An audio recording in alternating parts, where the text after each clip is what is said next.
But in that study, there were several things that rose to the top. And as studies go, you don't want to just do a study and put it on a shelf and wait for another 5 years to come. So we brought together about 106 different nonprofits to really look at that study in 2019 and ask them to help us figure out what are the areas that we really need to focus on.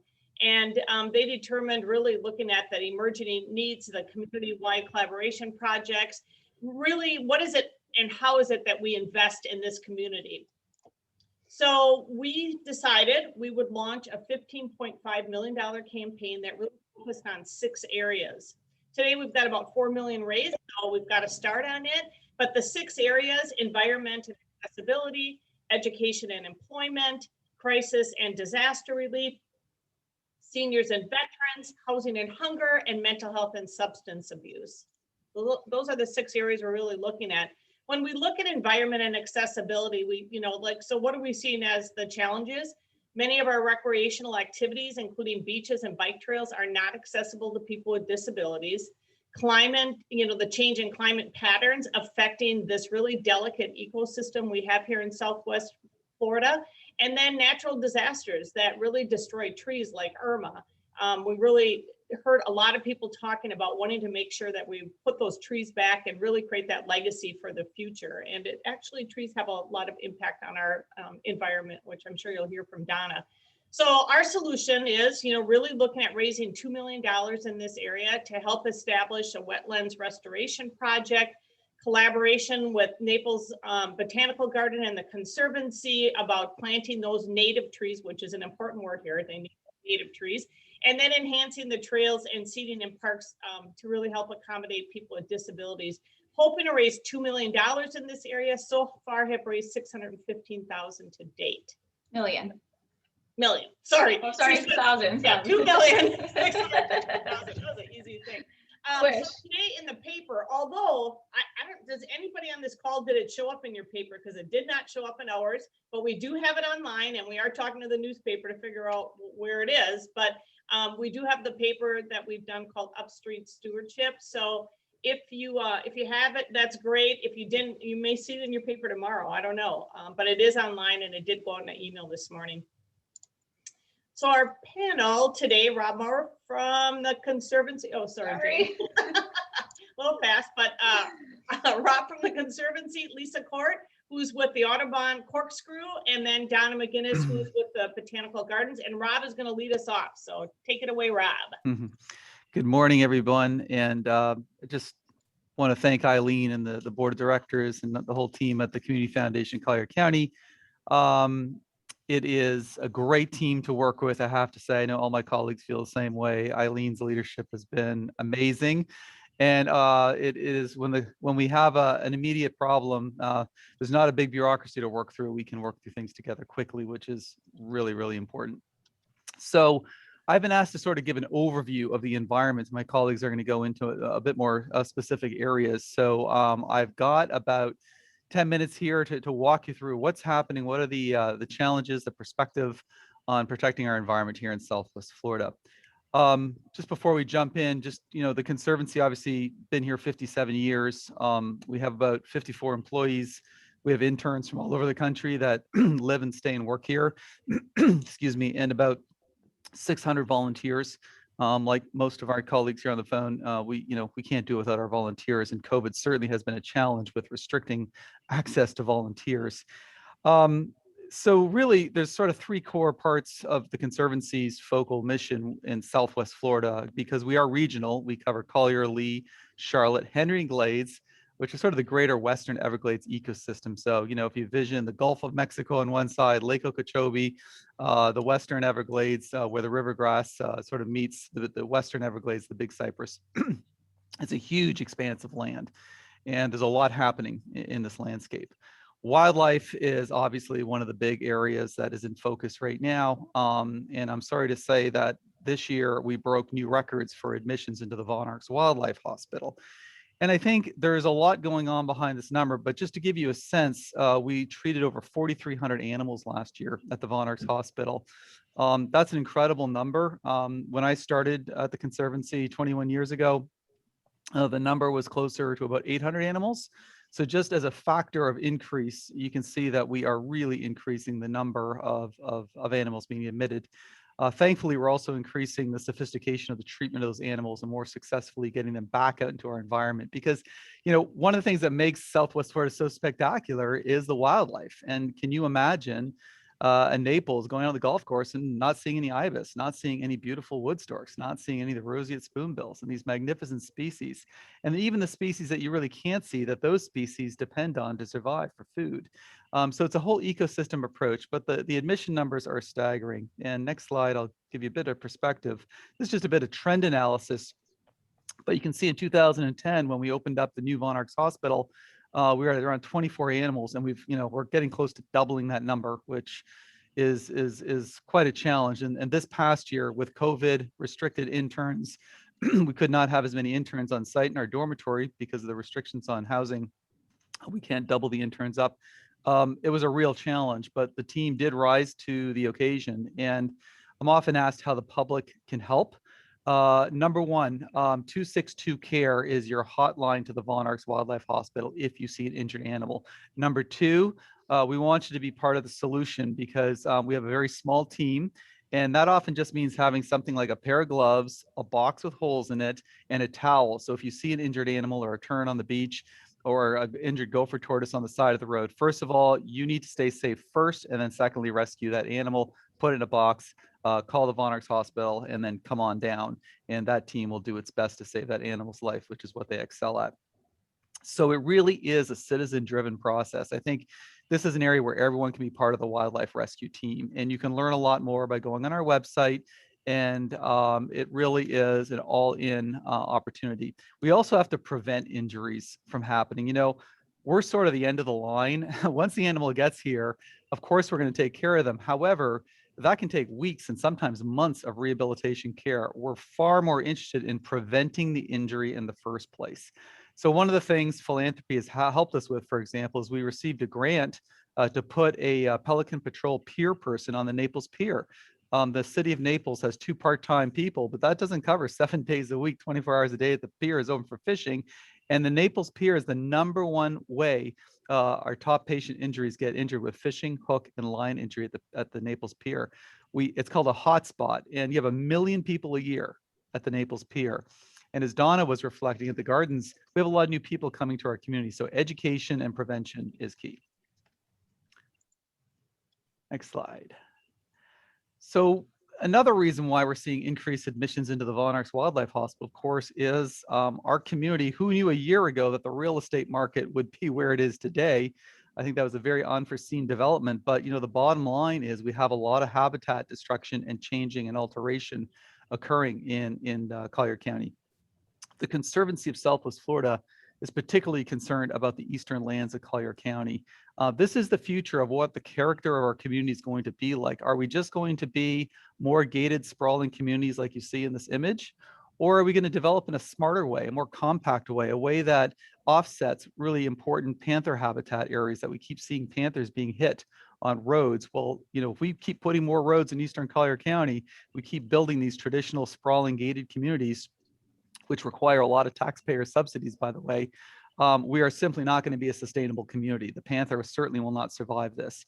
And I think it's a point of pride for Floridians. We have the panther license plate, but you can't have the panther license plate and not protect the habitat. You can't have both at the same time. We have to grow as a community, and we want to grow, but we need to do it in a smart way, in a fiscally neutral way, in a way that can protect and preserve those huge contiguous landscapes that large predators like the Florida panther require. This is also our water recharge areas, and so we don't want to damage where we get our water from. And this is also the edge of the Everglades restoration efforts. I mean, in the east part of our county, we are spending hundreds of millions of dollars to restore the Everglades. And these types of developments can also impinge on the effectiveness of that. So we want to be smart, but that is why the Conservancy is so concerned right now with the way we are moving as a county. Too fast, too much development in the wrong places. We need to slow down, think deeper, and make better decisions for the future of our county. So that's going to be a big focus. And the public can get very involved in this. And we encourage anyone who's concerned to participate in upcoming planning commission hearings and, of course, county commission hearings, many of which are coming up with major decisions on the immediate horizon. Another great area and one of the tools of success to counter some of that are land acquisition programs. And we're really, really pleased that the Community Foundation has been so active in supporting the Conservancy and its partners in this area. This is a collaborative of multiple environmental groups working together for Conservation Collier. And we are very pleased the Community Foundation provided a very early planning grant and organization grant to allow us to do the research, to basically test the voters' attitudes and perceptions and beliefs around conservation. And the results were incredible. I mean, we had a huge percentage of residents in Collier County approve once again Conservation Collier. And I think it just goes to show you that conservation and conservatism go very well together. As we know, it is a very conservative community. But conservation is all about protecting what is.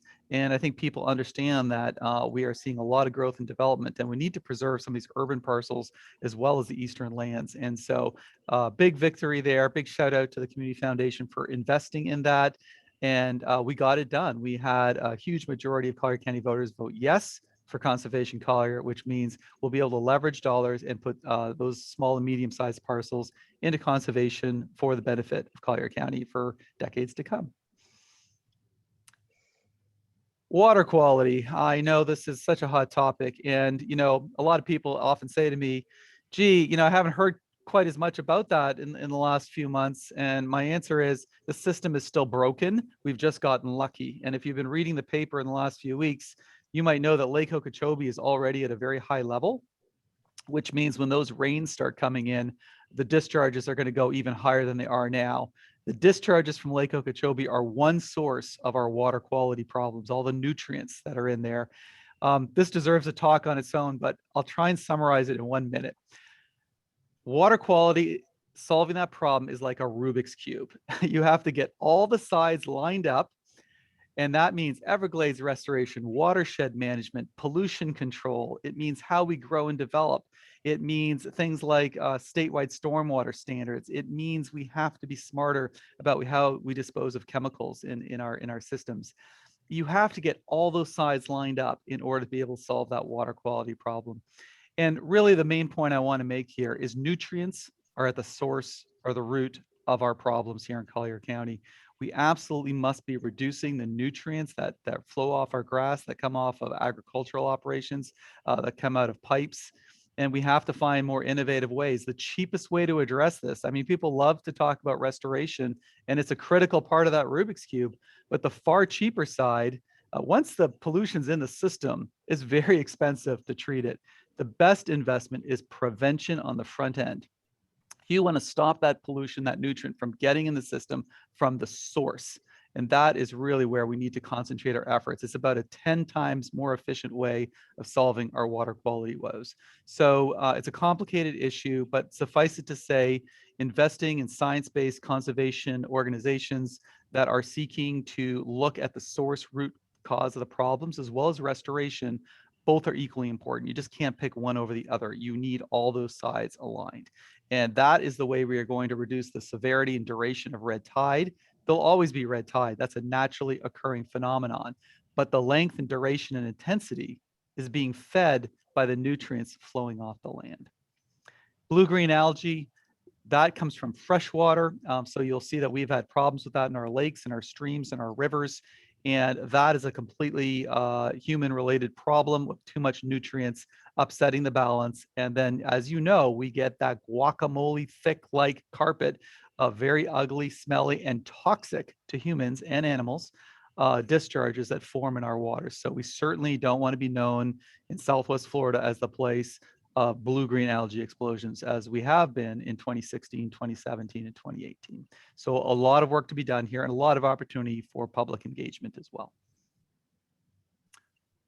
As I mentioned, this is a topic of great interest. We are on the doorsteps of the largest restoration in human history here in Collier County. People just don't realize the magnitude of what we are doing, and that is a $23 billion restoration attempt of the Everglades. This is phenomenally important for our region, and particularly for the Caloosahatchee, but also Picayune Strand right here in Collier County was the first restoration project started. And we are really pleased to say it is almost completed. That means that we're going to have a lot better quality water going into the 10,000 islands. Why is that important?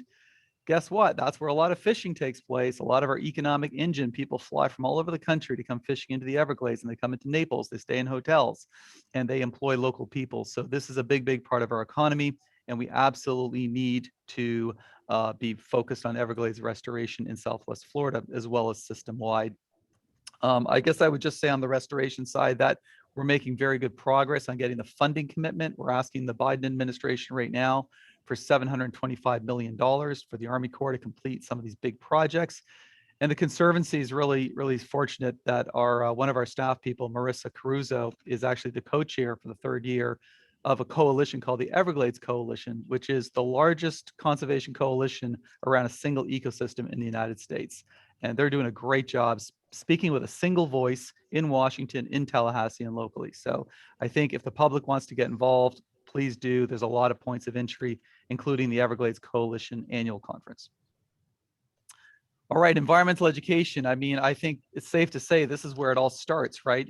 It starts with knowledge. You can't be concerned about something if you haven't had an opportunity to understand the nature of the problem. And really pleased to say that a lot of great groups are involved in environmental education. We have a network that is in place in Southwest Florida in partnership with FGCU to bring all environmental educators together through a network so that the left hand knows what the right hand's doing, and we can make sure that we are supporting each other to reach, what we call K to gray. We want to reach all facets of our community. At the Conservancy specifically, we are currently closed, but we are rebuilding and expanding the Nature Center, including a $5 million expansion of the Dalton Discovery Center. And what you're looking at here is one of the new galleries that will be in that Dalton Discovery Center, and it's going to help explain the connection between global issues of climate and local issues, for example, water quality or sea turtle migration or mangrove forests or red tide. And so it's going to be very exciting. We plan to be opening everything up in the fall, and we're very, very excited. Also want to thank the Community Foundation. We are going to be receiving the delivery of a new mobile classroom, STEM classroom. That's an education mobile classroom, almost a mini nature center on wheels, where we can go out to every part of our community. Communities that can't afford to hire a bus and come to the Conservancy Nature Center, we'll be able to go to them now. And this is what it's going to look like. You won't miss this on the roads. If you see this in your rearview mirror, give them a friendly honk. But it's absolutely amazing. And you'd be surprised how many volunteers will be able to drive this, because it's just like driving an RV. And a lot of volunteers have RV licenses, which is pretty cool. But this was an amazing support that we received from the Community Foundation to do the curriculum planning, and the capital for the bus was paid for at Magic Under the Mangroves, one of our big galas. And we're going to be starting those programs in the summer and into the fall, and we're super excited about it. Wrapping up here, climate change obviously is really, really important.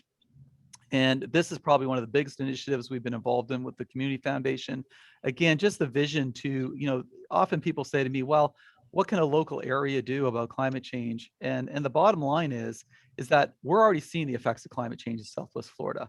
I think after Hurricane Irma, everyone sort of woke up and realized that the increased intensity and frequency of storms is not going to go away. We saw that last year, 28 named storms, 2 brushed by Southwest Florida. We were just lucky. That was just pure luck. We could have taken a direct hit. I mean, look at, if you look up to our neighbors, Louisiana, they got hit by 4 or 5 hurricanes. The news didn't even cover it. I mean, that's a scary thing if you live in those communities. So we're seeing that. We're seeing increased flooding on our streets. That means more difficulty for people getting to work. We're seeing health effects. Think of construction workers working in record-setting pace heat. Every summer in Southwest Florida is getting hotter and hotter. And then also that lends to more invasive species moving in, like Burmese pythons, like cane toads, that are threatening our native wildlife and are really having a huge negative ecosystem impact. So when you think about climate change, you have to think comprehensively about the community. This is really a community issue. How are we going to adapt? What can we do to contribute to the solutions? And so we have created a great initiative called Growing Climate Solutions, Path to Positive Southwest Florida. And you'll see your favorite community foundation of all time is right here at the start. And that is the Community Foundation of Collier County. But we also partnered with the Southwest Florida Community Foundation, Florida Gulf Coast, and the Conservancy with a national organization, Eco America, and with some great startup support from the Kaepernick Family Foundation. This shows you what you can do when people come together and make an investment. This has really taken off. We are basically working to help establish an intergovernmental compact with FGCU. That's going to be so important. You need every government in this area working together to solve problems. So if you want to learn more about that, just go to Growing Climate Solutions. Just type that into your browser and you'll see this will come up right away. We have free public lectures, 2 coming up in the next 2 months, all sorts of opportunities to participate in tree plantings and getting involved, getting informed. And so we really hope the community will continue to get involved. We have over 57 partners already, and we invite anyone else who would like to join to be a part of this initiative to raise awareness, inspire action, and celebrate creativity to help protect our community. So I think that sort of leads me to my final point. Hopefully I haven't gone too far over, but the last thing I'd say is this. We cannot solve our environmental problems, which are tied to our health, to our economy, and our quality of life alone. We absolutely need everyone to get engaged, get involved. One easy way of doing it is simply by visiting some of the world-class facilities we have in Collier County, Corkscrew Swamp, Naples Botanical Gardens, the Conservancy, and others, Rookery Bay. The second thing you do, sign up for our e-communications. That will keep you informed on the issues that we are involved in. That's very important. Issues are sometimes moving very fast, and we want to get you good, accurate information to you so that you can be a participant in the future of what our county is going to be like and not be sitting on the sidelines. We need the public to be involved, and when the public gets involved, it's always a better outcome. So of course, we need support for special projects and memberships and all that. So we always welcome philanthropic support, investments into special projects, and we always try to deliver as a 4-star charity navigator organization, the highest impact. So we're proud of our work. We're proud of our partners who are on the phone with us today because we work great with them, and very pleased to be here at the Community Foundation. So I hope that just gives a good overview, and I'll mute and let my partners take over. Thank you so much, Rob. Really appreciate you setting the stage for us. And now I'll introduce Lisa Court from Audubon's Corkscrew Swamp Sanctuary. All right. I'd really like to thank the Community Foundation for the opportunity to speak on this panel. And Rob, you did a great job covering the environmental issues in the overview. I'll really echo what you've said and use it as a jumping off point for talking a little bit about wetland conservation and wetland education from my perspective at Corkscrew Swamp Sanctuary. All right, so this panel was given the question, why support environmental issues in our community? And in terms of wetland conservation and wetland education, really these benefits are, when we support these issues in our community, birds benefit, other wildlife benefit, as well as people. So really our human community benefits from this investment.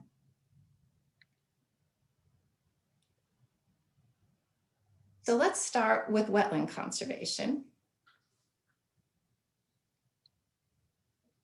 Go ahead and next slide.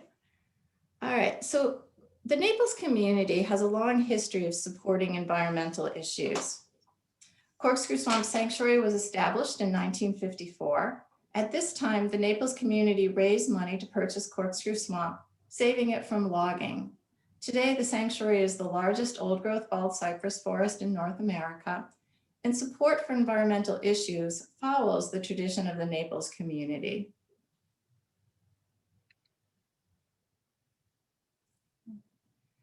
Today, we are faced with loss of wetlands, both in our county and across the state. Southwest Florida has lost 80% of its wetlands. Florida has lost more acres of wetlands than any other state. However, even with this tremendous loss, Florida still has more acres of wetlands than any other state except for Alaska. Thus, we are stewarding these ecologically and economically important habitats. This Google map shows the county borders in red. Wetlands in the north of the county are important filters for water that flow to the coast. Our inland wetlands provide valuable service to our coastal areas, helping to reduce harmful algal blooms.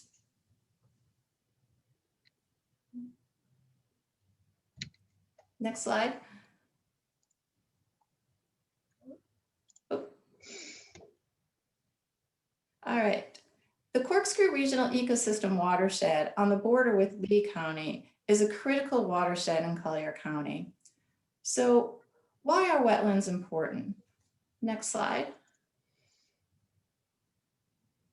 Now, wetlands store carbon. Wetlands offer flood retention areas. They're barriers for extreme wind and storm surge, and they also help to slow saltwater intrusion into well fields. These services support everything from clean drinking water to protecting our homes and businesses from flooding. So how can our community support wetland conservation? One is preserving swamps. So by definition, a swamp is a wetland with trees, and Florida is known for its cypress swamps, which attract thousands of tourists each year from both the US and abroad. We can also preserve marshes. So we need to protect these marshes, which are wetlands with grasses. It's not just about the majestic trees. It's also about wetlands that provide fish for wading birds. These birds are another valuable tourist attraction. In Florida, the wildlife viewing industry is estimated to bring in billions of dollars to the state each year. In addition to protecting existing wetlands, another important aspect is restoration of wetlands.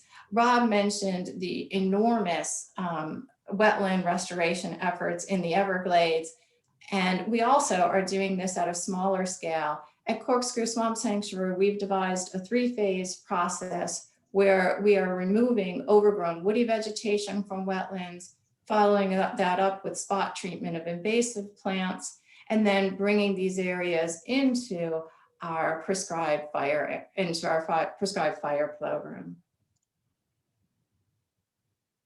This is a slide of a restoration site where woody vegetation has been removed, and we now have native grasses coming in, creating this open wetland.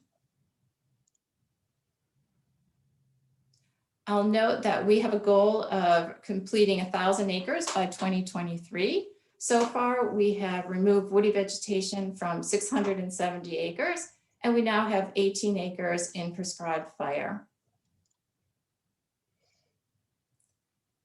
And these efforts have started with individual contributions, with some corporate foundations making this. And this year we have a very exciting partnership with the South Florida Water Management District, the Big Cypress Basin, to continue some restoration. So this is a great example of where some dedicated and visionary people have come together, which is now growing our partnerships and allowing us to do more acres each year. And what we hope and what we know from our work so far is that wetland restoration results in local water gains. So at these sites, we see increased water, and we also have improved habitat for wildlife.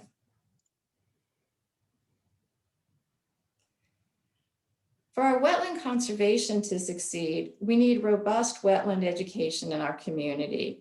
And as Rob mentioned, this is where nonprofits with a focus on environmental issues are critical educators and stakeholders in the county.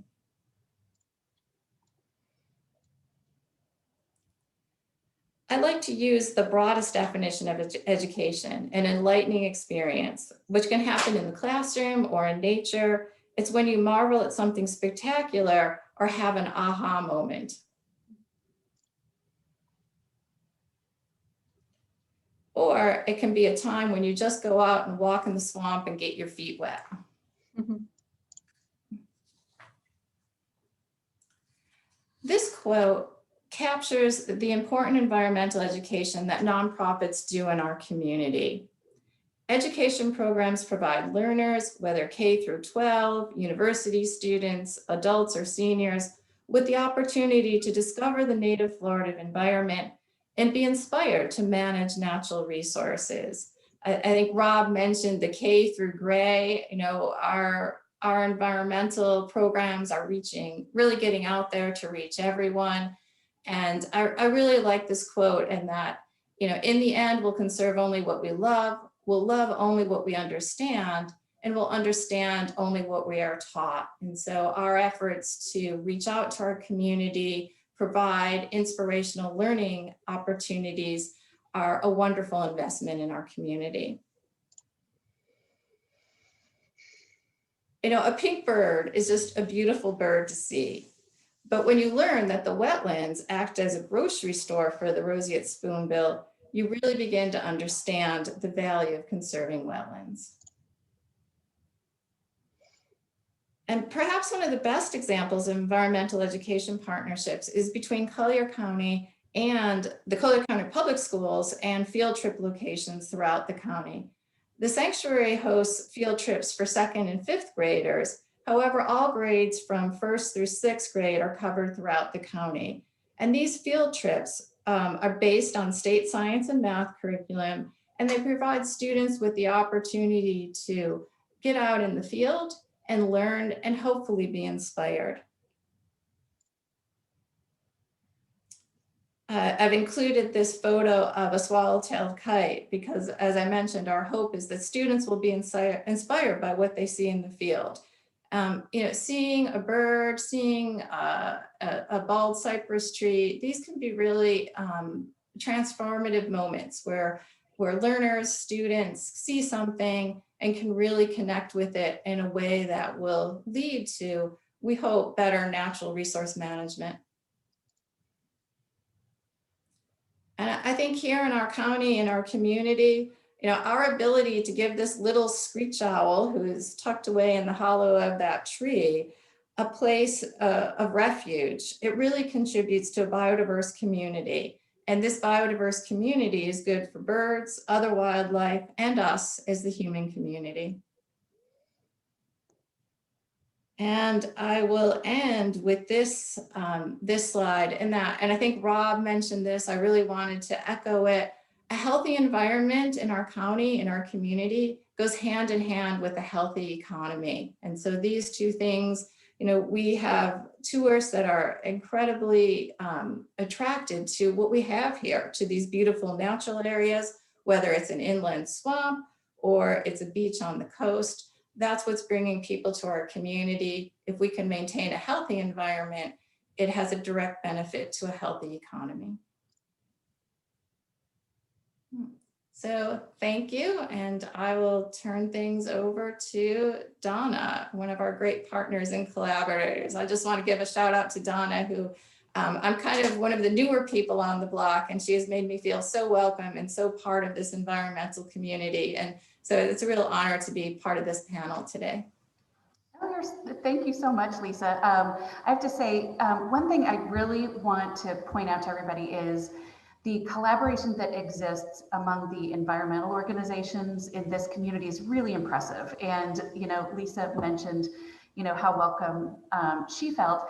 And really, you know, Rob and Lisa and I and the leaders of the other organizations are in communication all the time. And certainly over the past year we have been. Lisa and I have had conversations about how to safely move visitors along boardwalks with social distancing, and what are we doing to bring back volunteers when the time is right, and those kinds of things. But I think, you know, really on the ground, our employees also know each other because they're passionate about this work, and we work together all the time. The Conservancy is our go-to with injured wildlife on our own campus.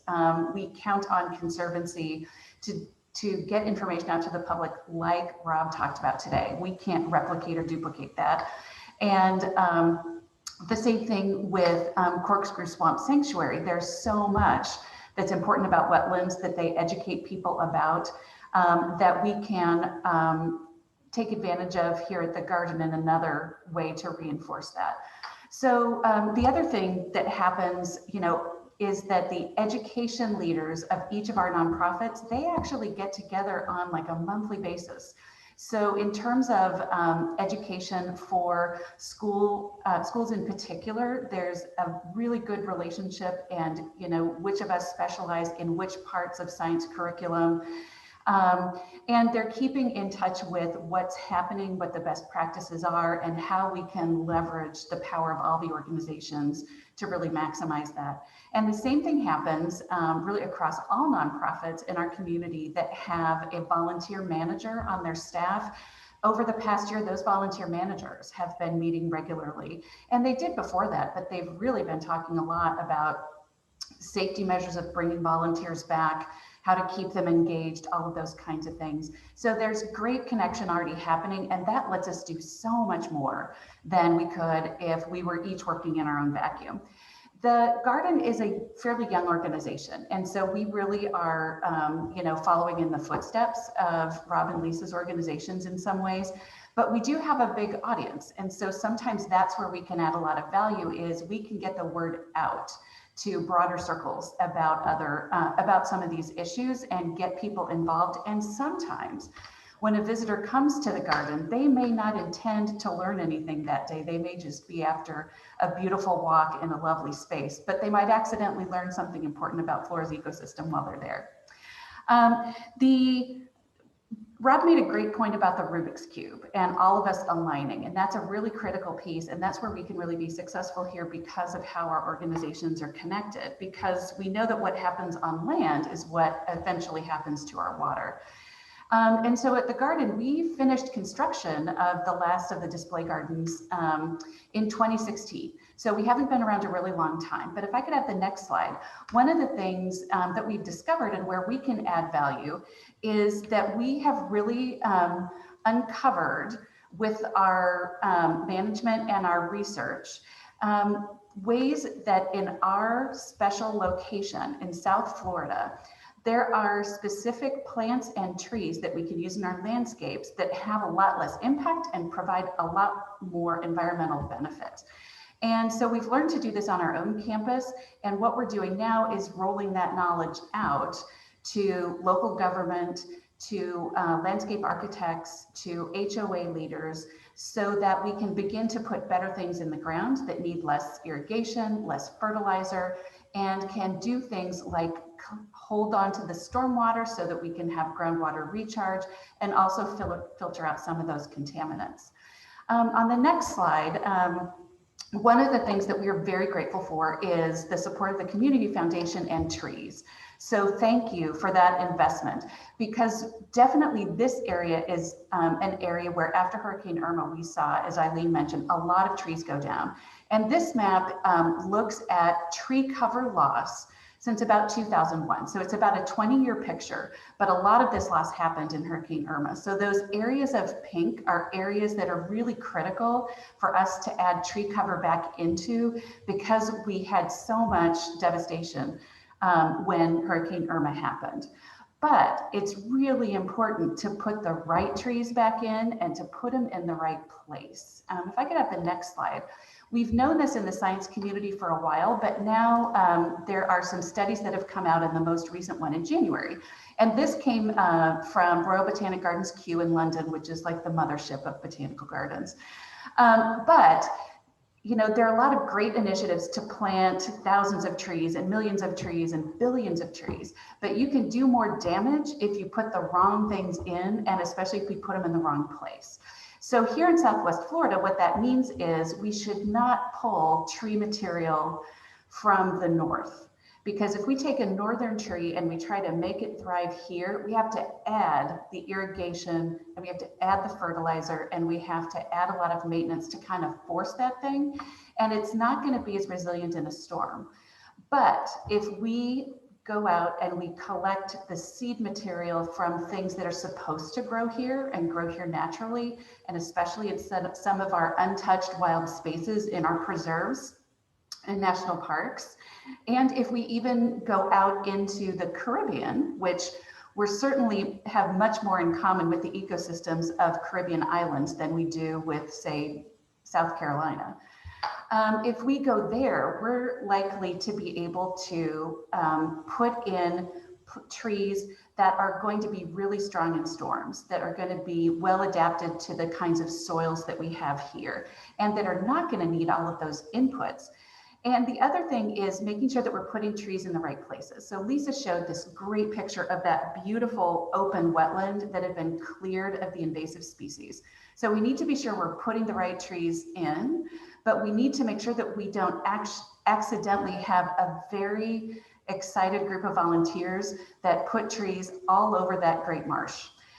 So we need to make sure that that's how we're calculating things as well. And really, when we put in trees, we want to put in a diverse mix of trees, and we want to put in some of the complementary shrubs and other kinds of plantings around them that then create the ecosystem that's supposed to work. So the next slide. So this just came out in January. And so plant nerds like us are really excited about this because it provides a lot of good information for community organizations. And so now we've got these 10 golden rules for restoring forests. And this can be for restoring the urban forest in a community like ours. Even in the city of Naples and in the more urban areas of Collier County, we have a lot of replanting to do in our medians, in our parks, on our roadways, and in people's own properties. And there's some great guidance now that we can use to make sure that those are really good investments and good decisions. So if I can have the next slide, one of the great ways that this got started locally was with this 35th anniversary project of the Community Foundation of Collier County.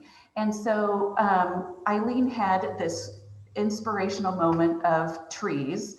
And so the Community Foundation provided a grant to the garden. And so we grew 3,500 trees, and they were, again, the right trees. So we collected seed from all over Southwest Florida. A lot of it we'd already been collecting. And so we had all the right things, and we started growing them. And who knew how important this would be? It was really magnified by the pandemic because we started all of this before the pandemic hit. But the fact that we were able to do this community giveaway of all of these trees was really impactful, and it built a lot of community spirit and morale because it was one of those great activities that you could get out and do. And when we did these tree distributions, you can see this this young girl, and she came with her family and she got to pick a tree, and you can see the size of those trees that we were giving away. But we had people show up at locations all over the county, and there was just a lot of excitement about taking their own trees home and learning where they should put them and what they should do with them. And it just gave them this like bright spot moment when things were really, really difficult in, you know, a lot of other areas of their lives. And we also had a number of these trees not only go home with individual citizens, but we worked with other organizations that the Community Foundation supports. So for example, many of you are aware of the work that Guadalupe Center does in Immokalee. And so we took our staff up to their campus, both the current one and where they're building, and helped them look at where they could put some of these trees on their campus to, for example, shade playgrounds and things like that. So it was very successful. So on this next part is an even bigger investment in trees. And this we are so excited about and grateful that the Community Foundation is making this kind of investment in our community to grow and install trees in public lands in Immokalee and Everglades City and Naples, other areas of Collier County. This project, you know, extends into Marco Island as well, but it is the big investment in making sure that we get this replanting of trees done, which is really important for our environment, but it's going to be the right kinds of things. And there's great community education that can be done with this. So on the next slide, you know, Rob mentioned that restoration, prevention is number one, but restoration can be done. And so this is just a look at the Naples Botanical Garden. This is a look out at the preserve that we have. It's just distant from the display gardens that you would walk around in. And this is our birding tower. And so on the left there, you can see 10 years ago, it was this big mess of Melaleuca and all kinds of invasive species. But on the left, that is what it is now. And so this is the kind of work that can be done, the kind of result that you can get. But as Lisa said, you know, it's really about the investment in bringing things back to what they need to be and taking care of them. And the next slide, some of that starts with stormwater education. And that is where the garden is really going to be going next, because there's so many people really interested in this. So if you want a healthy stormwater pond on your own HOA's property, you do not want the one on the right, which is turf all the way to the grass, or excuse me, turf all the way to the water, because there's nothing there that's going to catch the fertilizer and the other nutrients and the grass clippings that otherwise are going to go into your water and just really magnify the problem. What you want is something that looks like on the left, where you've got a lot of natural plantings along that lake bank. That is what gives you healthy water. And lo and behold, this snapshot is a picture of people. It was right before the pandemic started, and this is in Buehler Auditorium at the Garden. And this is a whole room full of citizens and professionals who are there to learn about stormwater management. And as Rob said, you know, after Hurricane Irma, and then after the blue-green algae and red tide surge that we had in 2018, there are adults who are really interested in this and they want to know how to do it right. And so we have this great window to help people understand it. And the next slide, what we're seeing too is requests for, you know, tours of what we have on the Garden campus where you can do these things. And the big opportunity now is leveraging that in a way that they can take it back to either the organization they run or the neighborhood they live in to make these kinds of changes. So who knew, this last slide, that the most requested tour at Naples Botanical Garden would be of our stormwater system? But that's what's happening now because we have this citizen engagement in, wait a second, okay, now I realize there really is a problem. What can we do? So I think for all of us that work in this field, certainly the three of us that have been with you today, like this is what we're excited about is we know the work that needs to be done, but now we really have citizens and people interested in learning about it and wanting to do something about it. So this is the big opportunity to really move things forward for Collier County. So Eileen, thank you for highlighting this, for educating so many people, and especially for the investment to get this work done. Mm-hmm. Thank you so much, Donna, and to all of our speakers. At this point, we'll open it up to questions. I know there's been a lot of chatter in the chat box, so I'll try to share some of those with the group for everyone's benefit. But if at this point anyone wants to unmute themselves and ask a question, feel free to do so. Donna, can you tell us like how soon we're gonna see these trees being planted that are gonna move throughout all of Collier County and on this bigger project we're doing? Oh, absolutely. So we are, we're really planning, you know, the best time to plant trees is during the rainy season. Mm-hmm. So we're really lining up a lot of the projects to get planted in, you know, probably May, June, maybe into July, depending on the timeframes. So we'll have a big push during the rainy season. That's when you'll really see the first tranche. And if I could just for a minute talk about like how unique this project is. So it's the Community Foundation's investment, and we have it aligned with local government. So Collier County is at the table, and they are defining what they believe is the areas of highest need on their public lands for tree replanting. And then as the Garden, we're providing that technical assistance to work with them and say, okay, if these are the priority areas, here's what should go in here. And then we're growing that out and we're gonna install it.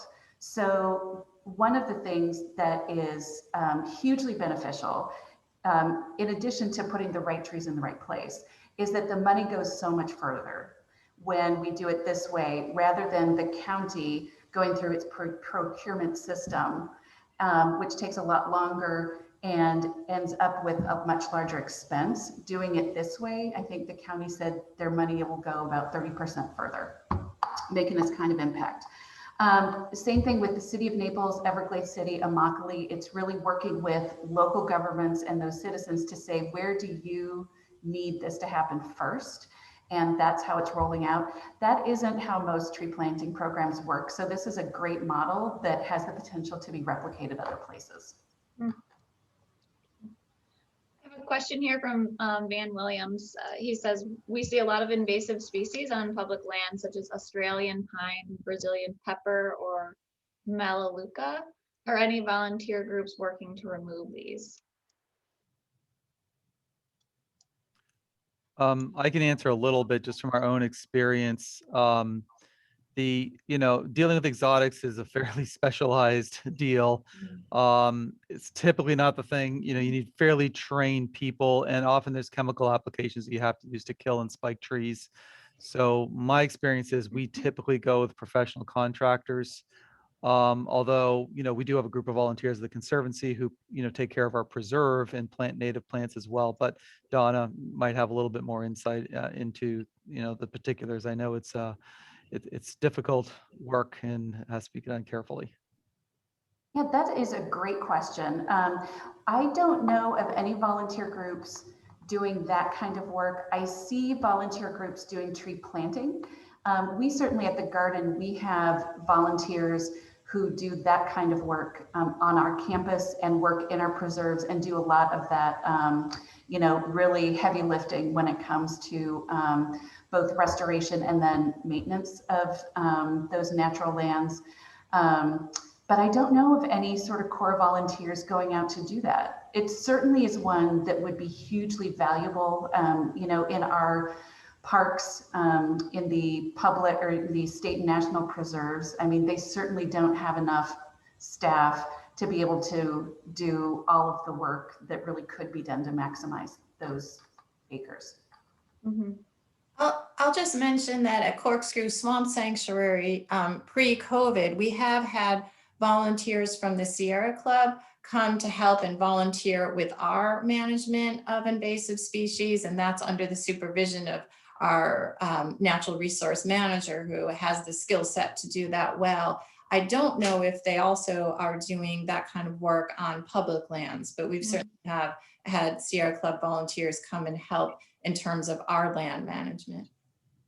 And I just want to say, as we've talked, particularly with our grant staff about, if we put $2 million in this area of environment and accessibility, what can you do with $1 million to really have an impact on wetlands in Collier County? And I think actually it was Corkscrew, I think, Lisa, where Laura Simmelink was on a tour and talked about the invasive species. And if we could help with removal, Payne, to help you with removal of those invasive species, that really is an impact we could have. And $1 million actually could do a whole lot in that particular area. So I think it's certainly something we're looking at for this campaign of how we could help, because again, how do you stretch $1 million into something that's so huge like the wetlands?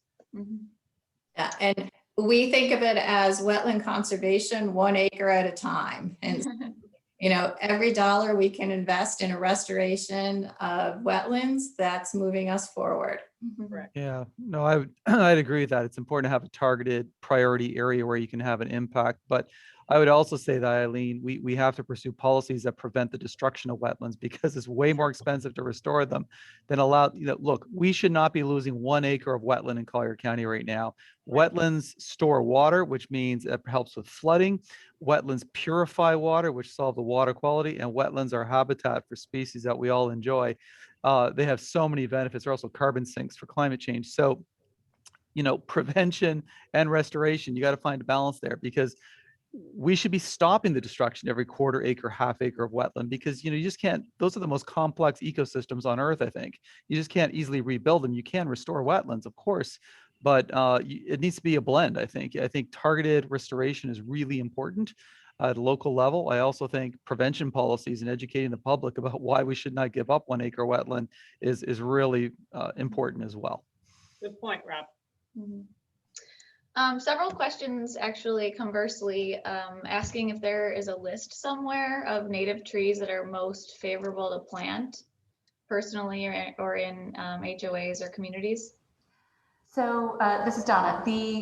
Absolutely. So that's what we're working on. But I'll tell you, what we will probably release is not just a list of trees to plant, but again, which trees where, and how to plant them, because those are really, really key. It's putting the right tree in the right place and how you put it in to make sure it's successful. And really, you know, one of the things is, you know, we love our instant gratification of big trees in Naples. But if you put a tree in smaller, it's going to have a chance to grow in, it's going to be healthier, and it is less likely to go down in a storm. So that's what we'll release. It'll be a list, but with a lot more information about how to make sure it's successful. I would also note that another great resource is the Native Plant Society. There is a chapter, a Naples chapter of the Native Plant Society that can be an excellent resource for local species, how to landscape your property with native species. There's also through the University of Florida and their outreach workshops, at least pre-COVID-19, where citizens can go and learn how to landscape their own property with native plants. And so those can be great resources to learn about how to do that in your own backyard. Okay, so one last question before we wrap up. Can you please explain why canals damage wetlands and how this can be remedied? Are there any upcoming canal projects that can help restore our wetlands? I can talk about it from a holistic. I think Lisa could talk about it from a specific ecosystem. But, you know, the problem with canals is that they're designed to move water fast. And often what we need in the natural system is actually we need the opposite. We need to slow the water down. We need to let nutrient-loving plants absorb those nutrients and let things settle out rather than just rushing it down. So if you think of Naples Bay, for example, the #1 pollutant into Naples Bay is fresh water that's discharged with everything in it from the estates. You know, the Naples Bay wasn't designed to drain, you know, a 300 square mile watershed. Canals are making that happen today. On the plus side, if you think of Everglades restoration, right, in the Picayune Strand, what are they doing? They are filling in the canals that originally were built there to drain the water to allow the largest subdivision in the world to be built there. Right now, we're basically destroying those roads, allowing the water to return, and we're filling in the canals so that we can stop and we can allow the sheet flow of water to return. So canals typically, you know, there are uses for canals, obviously, in terms of positive things with flood control, but canals often in Southwest Florida, unfortunately, were designed in a way that had a lot of negative ramifications in terms of ecosystem health. So I think from a restoration point of view, we're often changing the nature of those canals or turning canals into more meandering rivers. That's what we do at the Conservancy. The Kissimmee River north of Lake Okeechobee, remember, that used to be a straight pipe draining everything from Orlando south into the lake. Now the Army Corps, you know, the Army Corps is told to build it, and then they said unbuild it, now turn it into a riparian river. And that's what it is today. And if you look up there today, the ecosystem is, we're seeing some really fantastic returning of wildlife, improved water quality because of that. So typically canals have been an issue for us. Mm-hmm. Yeah, and I'll just mention, you know, you might have seen in the local news, one of the challenges that we face at Corkscrew Swamp Sanctuary is that we have our water levels are lower in the dry season. That time is also longer in terms of drying down. We just recently finished a hydrology model project where we partnered with Big Cypress Basin to better understand it. And one of the big factors was the drainage and how that is being operated. And so, you know, we're not at the point, you know, it's finding a healthy balance. We can't say to our neighbors, well, we're going to take out these drainage areas and flood you. We need to find a way of how do we replicate what would happen in nature, as Rob was saying, that we need slow water going across the southern part of the state. How do we do that in a way that it maintains our wetlands, but also protects our neighborhoods? And that's a big challenge. And I think what we're all trying to do is to find real science-based solutions to that, and partnering with our local agencies, with the water management districts to better understand that and balance the needs of property owners, whether they're homeowners or nature preserves. You know, how do we manage our water in a way that protects our wetlands and our drinking water and our beautiful Florida habitats? Thank you. Thank you to all of our speakers. We really appreciate your time and your energy focusing on these environmental issues in our county. Certainly, anyone who's attended today, if you want to get involved, please get in touch with us here at the Community Foundation or with any of our speakers. We would really like to see more people getting involved with the solutions to these problems. And then our final education session is next week, next Friday, on crisis and disaster relief in Collier County. So please join us. I did learn from Van Williams that the issue paper in the Naples Daily News is within the advertising circulars. So keep an eye out for that. And we look forward to all of you getting involved. So thank you so much for joining us and have a great day. Thanks, everybody. Thanks for having us. Thanks for your work, Eileen and the team. Thank you. Thanks. Bye.